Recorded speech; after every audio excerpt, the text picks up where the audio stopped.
Hi friends, ಕಿರಿ ಕಿಚನ್ಗೆ ಸ್ವಾಗತ. ಇವತ್ತಿನ ರೆಸಿಪಿ ಬಂದು ಹಾಲ್ಕೋವಾ. ಸಿಂಪಲ್ ಆ್ಯಂಡ್ ಈಸಿಯಾಗಿ ಟೇಸ್ಟಿಯಾಗಿ ಕೂಡ ಮಾಡ್ಕೋಬೋದು. ಹೊರಗಡೆ ಎಲ್ಲ ತಂದು ತಿನ್ನೋ ಬದಲು ಇದನ್ನ ಮನೇಲೇ ಮಾಡ್ಕೊಂಡು ತಿಂದರೆ ತುಂಬ ಟೇಸ್ಟಿಯಾಗಿ ಕೂಡ ಇರುತ್ತೆ. ಅದಕ್ಕೆ ಬೇಕಾಗಿರುವ ಇಂಗ್ರೀಡಿಯೆಂಟ್ಸ್ ನೋಡ್ಕೊಂಡು ಬರೋಣ ಬನ್ನಿ. ನಾನಿಲ್ಲಿ ತುಪ್ಪನ ಯೂಸ್ ಮಾಡ್ತಾಯಿದ್ದೀನಿ. 3 ಟೇಬಲ್ ಸ್ಪೂನ್ ಆಗುವಷ್ಟು ತುಪ್ಪನ ಯೂಸ್ ಮಾಡ್ಕೋತೀನಿ. ಮತ್ತು ನಾನಿಲ್ಲಿ 1 ಕಪ್ ಆಗುವಷ್ಟು ಹುರ್ಗಡ್ಲೆನ ತೊಗೊಂಡಿದ್ದೀನಿ. ಮತ್ತು ನಾನಿಲ್ಲಿ ಅದೇ ಮೆಜರ್ಮೆಂಟಲ್ಲಿ 1 ಕಪ್ ಆಗುವಷ್ಟು ಸಕ್ಕರೆನ ತೊಗೊಂಡಿದ್ದೀನಿ. ಮತ್ತು ನಾನಿಲ್ಲಿ 2 ಏಲಕ್ಕಿ ಕಾಯಿನ ತೊಗೊಂಡಿದ್ದೀನಿ. ಬನ್ನಿ ಇವಾಗ ಒಂದು ಮಿಕ್ಸಿ ಜಾರ್ಗೆ ನಾನಿಲ್ಲಿ 1 ಕಪ್ ಆಗುವಷ್ಟು ಹುರ್ಗಡ್ಲೆನ ಸೇರಿಸ್ಕೋತಾ ಇದ್ದೀನಿ. ಮತ್ತು ನಾನಿಲ್ಲಿ ಏಲಕ್ಕಿ ಕಾಯಿ ಮತ್ತು 1 ಕಪ್ ಆಗುವಷ್ಟು ಸಕ್ಕರೆನ ಸೇರಿಸ್ಕೋತಾ ಇದ್ದೀನಿ. ನಿಮಗೆ ಸ್ವೀಟ್ನೆಸ್ ಜಾಸ್ತಿ ಬೇಕು ಅಂದರೆ ಜಾಸ್ತಿ ಸೇರಿಸ್ಕೊಳ್ಳಿ, ಕಡಿಮೆ ಬೇಕು ಅಂದರೆ ಕಡಿಮೆನಾದರೂ ಸಕ್ಕರೆನ ಸೇರಿಸ್ಕೊಳ್ಳಿ. ಸೇರಿಸ್ಕೊಂಡಿದ ನಂತರ ಎಷ್ಟು ಸಾಧ್ಯ ಆಗೋಷ್ಟೋ ಅಷ್ಟು ನುಣ್ಣಗೆ ಪುಡಿ ಮಾಡ್ಕೊಂಡು ಬನ್ನಿ.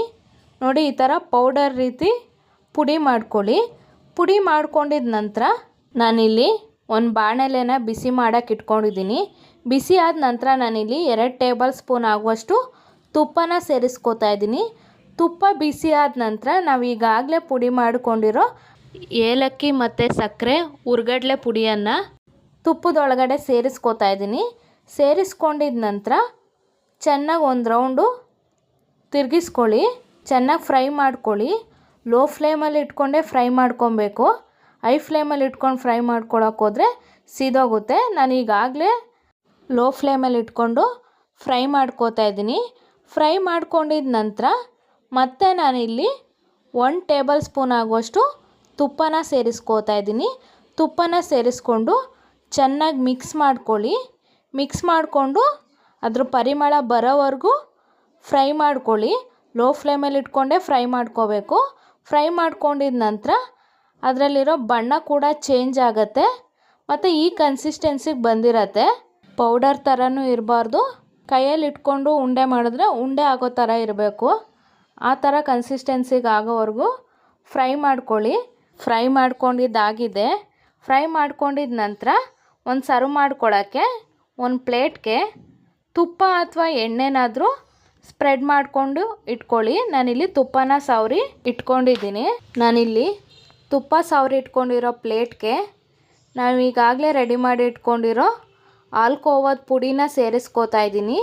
ಪುಡಿನ ಸೇರಿಸ್ಕೊಂಡಿದ ನಂತರ ತಟ್ಟೆ ಫುಲ್ಲು ಸ್ಪ್ರೆಡ್ ಆಗೋ ರೀತಿ ಸ್ಪ್ರೆಡ್ ಮಾಡ್ಕೊಳ್ಳಿ. ಫುಲ್ಲು ನೈಸಾಗಿ ಬರೋ ರೀತಿ ಶೇಪ್ನ ಕೊಟ್ಕೊಳ್ಳಿ. ನಾನಿಲ್ಲಿ ಬಿಸಿ ಇರಬೇಕಾದ್ರೇ ಸ್ಪ್ರೆಡ್ ಮಾಡ್ಕೋತಾ ಇದ್ದೀನಿ. ಸೌಟಲ್ಲಿ ಅಷ್ಟಾಗಿ ಸ್ಮೂತ್ ಆಗಲ್ಲ, ಹಾಗಾಗಿ ನಾನು ಕೈಯಲ್ಲೇ ಸ್ಪ್ರೆಡ್ ಮಾಡ್ಕೊಂಡಿದ್ದೀನಿ.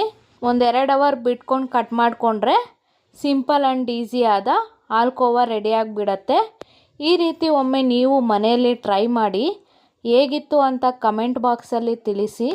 ಸಿಂಪಲ್ ಆ್ಯಂಡ್ ಈಸಿ ಆದ ಹಾಲ್ಕೋವಾ ಸವಿಯಲು ರೆಡಿ. ನಿಮಗೆ ಈ ವಿಡಿಯೋ ಇಷ್ಟ ಆಗಿದರೆ ಲೈಕ್ ಮಾಡಿ, ಶೇರ್ ಮಾಡಿ, ಕಮೆಂಟ್ ಮಾಡಿ, ಸಬ್ಸ್ಕ್ರೈಬ್ ಮಾಡ್ಕೊಳ್ಳಿ. ಪಕ್ಕದಲ್ಲಿರೋ ಬೆಲ್ಲೈಕಾನನ್ನು ಕ್ಲಿಕ್ ಮಾಡಿ.